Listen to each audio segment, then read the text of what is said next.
Bro, I just filmed this video and one of the files was corrupted. So we're filming this bad boy again. This time, I'm covering everything.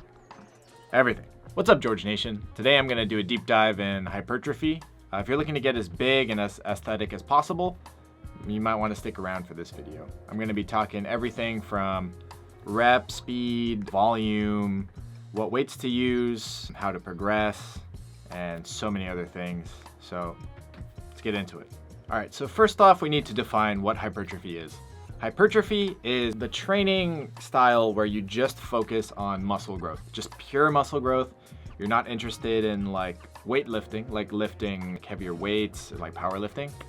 We have no interest in numbers going up. We're purely interested in muscle mass, getting bigger, more aesthetic. So first things first, we're focusing purely on muscle growth. I'm gonna be coming at everything in this video from a muscle growth purely standpoint. A lot of people mix up strength training with hypertrophy. Strength training being like 1 to 5 rep range primarily for the big heavy lifts, and you're only focused on technique and building up weight. We're gonna be more focused on hypertrophy, building that 3D look, filling out those sleeves, getting a nice aesthetic build. So what are the differences between hypertrophy training and strength training? Well, with strength training, you're trying to train your body to fire motor units and get that neural efficiency, train your CNS, and get better at your technique to lift the most amount of weight. It doesn't matter how you look. Whereas with hypertrophy training, you're less worried about efficiency and more worried about the tension and the stimulus that you're providing to the muscles. Which is why, like, you can do a lot of exercises different ways, some being more hypertrophy based, some being more strength based. But what you need to know for now is we're focused on really, really nice, crispy, slow reps, nice and controlled, exposing the muscle so that you get maximum stretch. That's what we're gonna be focusing on for hypertrophy. So next up, let's talk rep ranges. So rep ranges for hypertrophy is anything between 5 and 30. Anything in that range, you're generally in hypertrophy territory. The key point to know with rep ranges when you're like deciding a program or if you're doing your exercises is you want to get close to failure. No matter what rep range you choose, you want to get within 3 reps of failure, 2 to 3 reps. You don't want to get anything more than that. You don't want to be like 6 reps from failure. At that point, it's just cardio with weights, The rep ranges is a thing I'm gonna touch on again a little bit later in this video, but that has a little bit more nuance. But for right now, just know hypertrophy rep range, 5 to 30. Next, let's talk about how fast those reps should actually be moving. A lot of guys in the gym, you've probably seen it yourself, they'll go in and they'll be pretty controlled on the way up. They'll shoot up, but when they go down, they just throw the weight. They're just bouncing out of the hole and leaving a lot of stuff on the table. The eccentric part of the lift, the stretch phase, actually has a lot of muscle growth potential, and you're putting in less work to really milk that, So for example, I'm benching, right? It's way easier for me to be at the top and then slowly bring it down than to bring it back up off my chest. And you've already made the movement, why not just slow down a little bit and really milk that extra couple, seconds of tension. Me personally, I like to aim for a 2 to 3 second eccentric, but it depends on the type of lift. Some lifts have really small range of motion, so you can't really get like 3 full seconds, but generally 2 to 3 seconds. And on the concentric, I like explosive but controlled movement. So push hard, but controlled. Don't be just flailing weights. You want everything under control. Control the weight. No bouncing, no swinging, no cheating. More control means more tension, which means more gains. You can cheat. There are methods to incorporate cheat reps to drive like beyond failure. For example, if you're like curling, you can curl, then you're dead. You can't go anymore. You could do half reps. Or you could explode upwards, using your body, and then slowly come down. That's another method. You can do the same with shoulders. It works really well for shoulders, but that's a different topic. For now, most of your movements, if not all your movements, should be slow and controlled and just focused on feeling the muscle. If you watch Dr. Mike and like Jeff Nippert or like science-based YouTubers, you're probably sick of hearing this, but an underrated part of the lift that a lot of people skip out on is the stretch. The stretch has a lot of muscle growth potential. Exercises that load the muscle in a stretch position signal for growth very, very hard. Think like incline bicep curls, Romanian deadlifts, chest flies with a bias on like big stretch. They're all great drivers for hypertrophy. The key to the stretch is not bouncing out of the hole. And what do I mean by bouncing out of the hole? So, you know when you're hitting, I see this a lot on bench. People don't take a pause, or overhead press. A lot of people, when they get down, they'll stop about here, first of all, which is okay, but why not go all the way down? You already did the movement. And when they come down, they'll bounce up. I would stay there for a second, at least like a half second to a second, and just explode up, controlled. Less risk of injury, and you're leaving the muscle exposed in a stretch position. It's overall a good thing. Your muscle will hate you, but the pump pick after you do your workout is gonna thank you. Your pumps will be crazy. All right, this next one is slept on, and it's plays a big role into your fitness, especially if you're on a cut, or if you're newer to the gym, or if you have like a crazy stressed out lifestyle, or you don't recover particularly easy. This next point might really, really help you, and it's something you should look into. I'm gonna touch on it a little bit, but definitely go do some more research on your own time. Definitely worth looking into. I'm talking about stimulus to fatigue ratio, SFR. So SFR is how much stimulus you can get out of a movement and how much fatigue it causes in turn to your body. So with that, right, think heavy compound movements like deadlift, bench press, the squat, all excellent drivers for muscle growth, but they wreck your body because they work so many different muscles at the same time. They are efficient in what they do, but keep in mind, if you're on a very, very deep cut, definitely keep those in. They keep your strength, but don't do too many compound movements back to back to back. You can if it's your preferred training style. Don't ever, take things as like, this is bad. This is bad because this guy said it's bad. There's nuance to a lot of things, but you definitely don't want to overload on too many of these like heavy compound movements. Like deadlifts, heavy deadlifts are great for building strength, but if your main goal was hypertrophy in your like hamstrings and your lower back, is it really the best movement? Maybe not.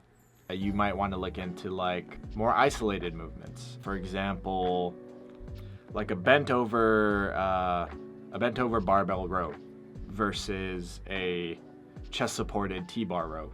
One of them you have to bend over and keep your back straight, really row the weight. There's a lot of tension going on in your lower back, and it's not the most effective if you're purely wanting to grow your upper back. Why not just do a chest supported row? You're sitting down, the only thing moving is your upper back. You can get that really, really deep stretch, and it doesn't wreck you, for like the next day on your lower back. It doesn't interfere with other things. I'm on a cut right now, a very, very deep cut. So I tend to stay away from heavy compound movements, except for like maybe 1 to 2 a session, just to keep my strength up. And other than that, it's a lot of isolation work. Okay, earlier I talked about how your rep ranges vary from strength training to hypertrophy training. Now we're gonna talk about how they can vary in hypertrophy training, even through the course of like one workout. Your reps can be anywhere from, like I said, like 5 to 30. That's all hypertrophy land. So what should your reps be? What should your reps and like your exercises, what's the best rep range for the bench press? And it depends. Say you're fresh in the gym, you warmed up, you're walking over to bench, right? And you're feeling good, nothing's tired yet, you're fully recovered. If I was in that situation, I would hit like 3 sets of 6 to 8 reps with a moderately high weight within like the 3 reps till failure kind of range, But say I walk into the gym, bench is taken, like, oh shit, okay, I'll hit my other exercises. And then bench isn't freed up again until I've hit shoulders. I did an isolation for chest. I did dips. I did tricep extensions. My chest is cooked, right? My bench muscles are cooked. Would you then still walk over to the bench, look at your program, and be like, okay, I need to hit 3 sets of 6 reps at this weight? No, why would you do that? You wouldn't be able to hit that weight for really nice clean reps. What you would want to do is instead take it as pump work. Increase your reps to maybe 12 to 15-ish, even 10. Decrease your weight and really focus on feeling the tension in the muscle. It's not always black and white when it comes to like training. Exercise selection matters in where it's in your workout. If you want to do a really heavy compound movement, I suggest your first exercise is that heavy compound movement. Or if you want to pre-exhaust the muscle, make it your second. Keep it earlier into the workout. You'll be less fatigued. This will play into the ego factor of being on a hypertrophy-based training program and lifting lighter weights. Because, say your bench was programmed as your last movement of the day, right? You're not going to be able to put up 225 and bench 225. Why would you do that? It makes no sense. You're going to instead maybe drop down to 185 and get some really nice low reps, or even lower. And it becomes really hard to stick to that lower weight and higher rep range if you have that ego to really lift heavy. So I would focus, just put on your headphones, lock in, scroll reels. Don't really mind what other people are lifting. I've been guilty of this where I've been benching, right? I was benching, this was a couple months ago, so I was benching 170 for 12 because it was towards the end of my workout. And I look over and it was 2 p.m., 3 p.m. This group of high school students came in and they were crowding the bench. And they were putting up some weight. They were throwing wheels on there. I think one of them was doing 225 for 4. Really decent stuff. And me, being the big stupid idiot I was like, I could hit that shit. So I slapped on 225. I hit 2 reps. And I was just gassed. The reps weren't clean. They were not, aiding me in my hypertrophy goals. So why did I do that? The ego is a thing that you will have to keep in check throughout the hypertrophy program. That's just is what it is, you ever see someone doing the same exercise as you and you're comparing weights, you're fuck, this guy's stronger than me. It's gonna be like that for quite a few exercises on this hypertrophy program. So let me touch back on isolation movements and compound movements. I don't think I got good enough on there. You do need a healthy mix of both. And why do you need a healthy mix of both? Big lifts like squats, presses, bench, big compound movements are great. They're really efficient for putting on mass, but they just wreck your system with the fatigue. So what I would do is throw in a couple heavy compounds and then use isolation for either if your muscles are lagging, if you have any groups that are lagging, you can use isolation for that. Or if you want to drive more volume into a specific muscle, which can be for the same purpose of a muscle lagging, you do more isolation exercise for that muscle. All right, next up is volume and frequency. So your muscles generally grow between 10 sets a week and 20 sets a week, but this varies depending on training age and stuff like that and how much volume you can handle. For me, I find that my best growth, if I'm specializing on a muscle, like this hypertrophy block that I'm doing, I'm focusing primarily on upper body, specifically the back. I've been doing 20 sets of back per week, and that's not including rear delts. So just lats, traps, and lower back. I've been doing 20 sets per week, and it's really been great, if I'm being honest. I'm seeing more of a V shape, getting stronger and then doing more reps, but that could also be my technique is just dialing down. Strength going up doesn't really correlate too much with muscle size, but yeah, I feel that my specialization program's doing good, so I will keep the volume up. But when you're setting your training volume, a good starting point is 10 to 20 hard sets per week per muscle. And usually you'll have that split up between 2 days, 2 training sessions of that muscle. So I like to do upper lower, and then squeeze in like an accessory day if I really feel like it. And the reason you want to split it up throughout the week is you get better quality reps, and the upper limit of what you can do in a day and not have it be junk volume is somewhere between 10 and 20, if I'm not mistaken. Fact check me on that, call me out on the comments if I'm wrong there, but I think more than 10 sets for a muscle per day is a little excessive on the returns category, you know, like how much you get out of it versus how much you put in. But yeah, 10 to 20 sets generally per muscle group per week. That's the way to do it. I'm gonna touch real quickly on mind-muscle connection. Mind-muscle connection is important for really feeling the muscles moving. I had a lot of trouble with my lats. I couldn't connect with them for a good while I was, first getting into the gym. So there's a lot of things that you can do for that. You can try isolation movements. You can try like higher volume pump work to really like get your muscle pumped and like really feeling it. Slow down the weight, or slow down the rep speed. Use like more moderate weight. Just try a bunch of things to really get you to feel that movement. One thing that really helped me out actually was, let me grab my pre-workout real quick. All right, so I have a stack of pre-workout. This is one of them. This is high volume pump powder by PES Science. I also use one that is a glycerol base, but what it does is basically it makes you get super, super pumped.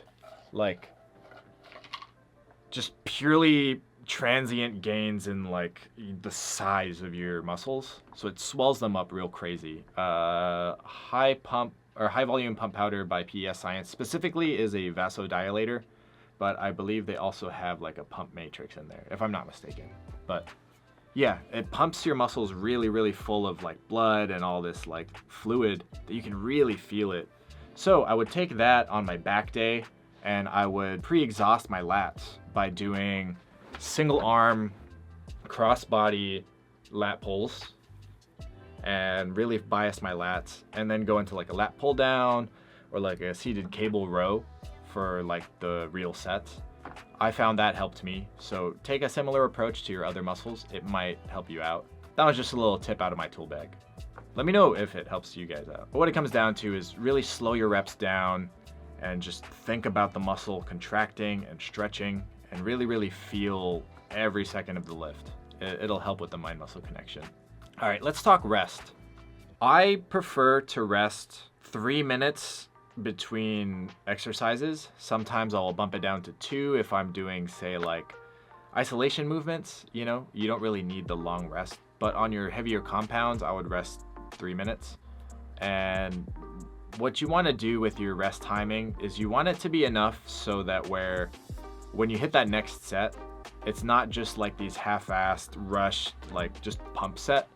You really want that same quality throughout the exercise. So from your first set to last set, all the reps should be nice and crispy. The only thing that should change is rep speed. Like your last couple reps are gonna be a little slow and grindy, but it should still be the same form all throughout. And if you're feeling like you're extra tired, you need to take a minute more, that's fine. I like to just throw like on my phone, I'll put a little 3-minute timer and then I'll just set it down, listen to music. And if I look at the timer and I feel good, I still have like a minute left, I'll just turn off the timer and hit it. If my timer goes off, I set it to silent, by the way. I don't set your ringer off in the gym, that's weird. But if it goes off at 3 minutes and I'm still cooked, I'll take another minute. It all depends on like how you're feeling, but just make sure your reps are nice and crispy and rest enough to where you can get there. All right, I'm gonna drop a little bit of ball knowledge on you guys, a little bit of the deep lore, so to speak. Once you get all those basics down, right, specifically in regards to the training side, there are some techniques that you can use that will really, really boost your hypertrophy. I really, really love these techniques. You should give them a try. Actually, you should give everything in the gym a try. Try out every exercise, every movement, every angle, and really tweak your program to fit you.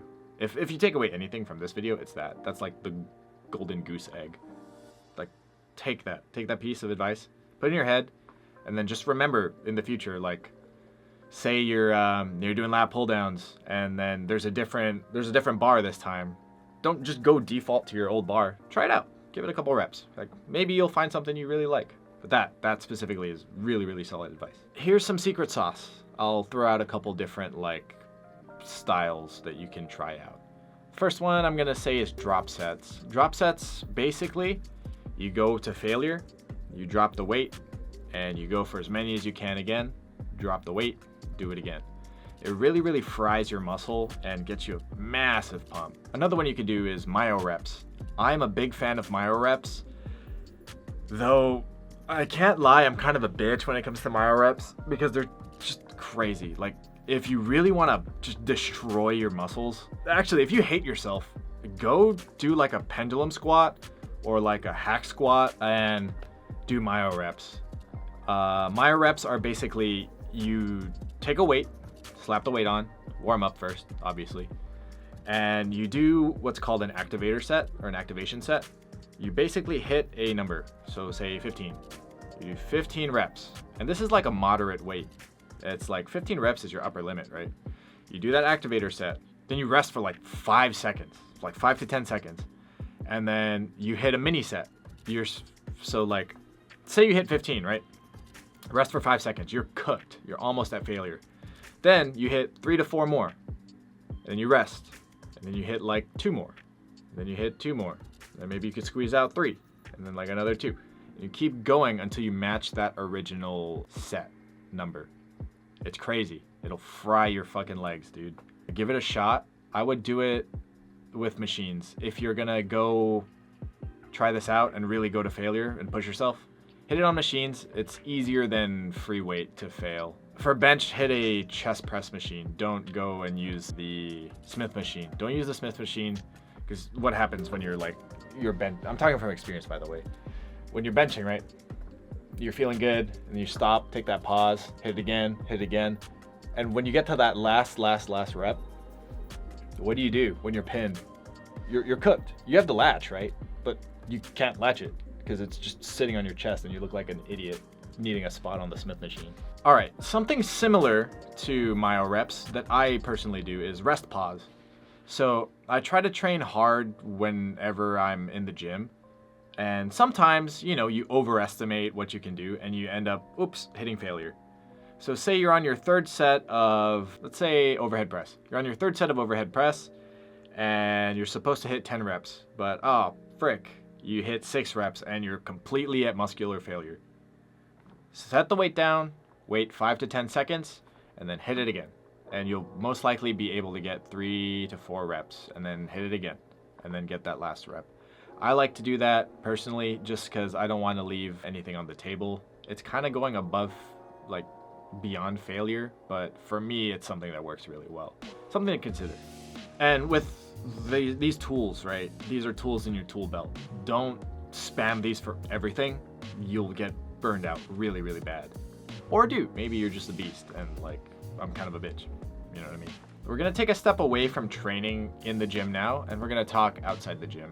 So nutrition for hypertrophy.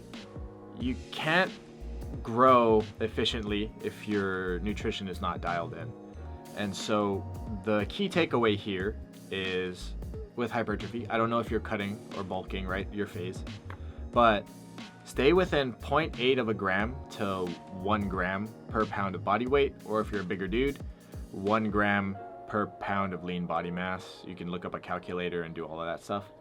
But with macros, make sure that you hit your protein. Protein, I would say, is the most important thing.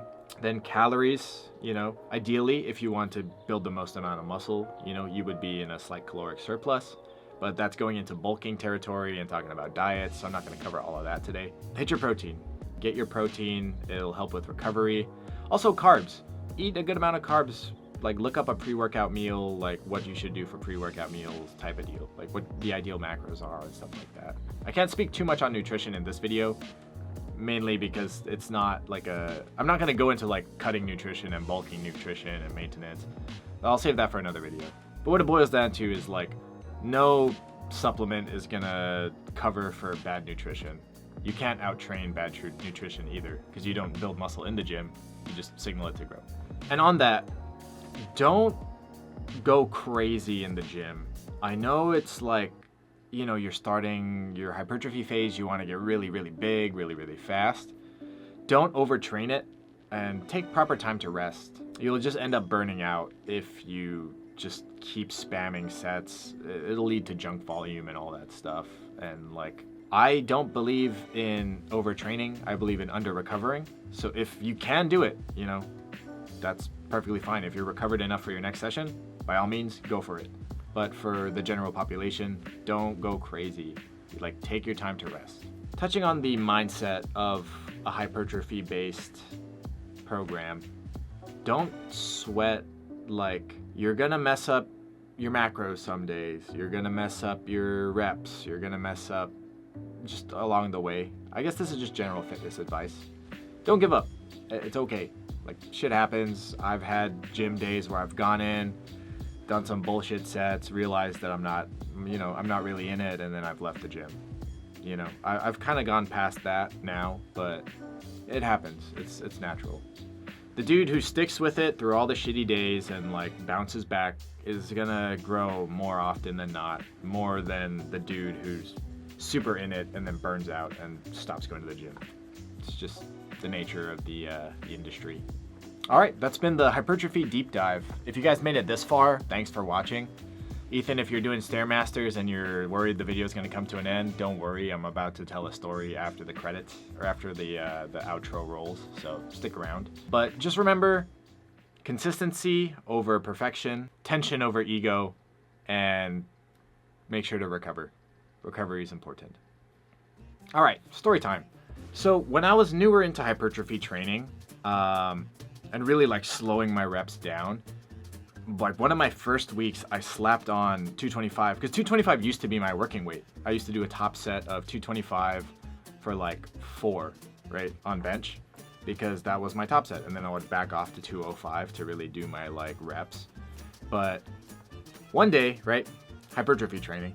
I had been hypertrophy training for a little bit, and I go to do bench. And I slap on 225 thinking that I'm super badass because the dude next to me is also doing 225. Little did I know he's a power lifter. He's just warming up. He slapped on 315 later on. But anyways, I slap on my 225, do my set, and I'm going slow, right? Usually I would, at this point in my training career, I would use a powerlifting approach. So big arch, come down, and then explode off. When I did a hypertrophy-based approach, I lowered the bar nice and slow onto my chest, paused for 1 to 2 seconds, lifted up, came back down, and immediately realized that I fucked up because I was stuck. And it was like early in the morning, I think. This was when my sleep schedule was really messed up. So it was like 5 a.m., 6 a.m. But the dude next to me was still hitting his set. So I was stuck there with 225 pinned on my chest. And I was like trying to figure a way to get out of it. I was trying to worm it, you know what I mean? Like roll it down my body. The dude ended up saving me, and man, I got humbled so fast. I finished off the set like a powerlifter, by the way. I just was like, man, fuck hypertrophy. And then I did the 225 for the rest of my working sets, but just realized that was me being an idiot. But if you don't get humbled, you know, at least a couple times in your lifting career, it's, you know, it happens. All right, now for real, peace out. I'm gonna go edit this. I think it should be 20 minutes, hopefully. I feel like I yapped a lot here, but yeah, this video was a request, actually. I got a request to make a longer format video because my boy Ethan's doing these like hell weeks of Stairmasters and he needs something to listen to. So if you are watching this now on Stairmaster, Ethan, keep it up. I don't like Stairmaster. I do incline walks and like boxing, but you're cooking. Yeah, thanks for tuning in. See y'all in the next one. Drop in the comments below what you guys want to see. I've noticed that there's people watching my fitness like things And I know like the boys who do watch my fitness stuff, because we were working out literally just today, right? It's all the friends and like stuff like that. But if you guys want to see anything specific, like either DM me or leave a comment. I would prefer if you left a comment so there's more engagement on the video, but like if you want to DM me, that's fine too. But yeah, take it easy. See y'all in the next one.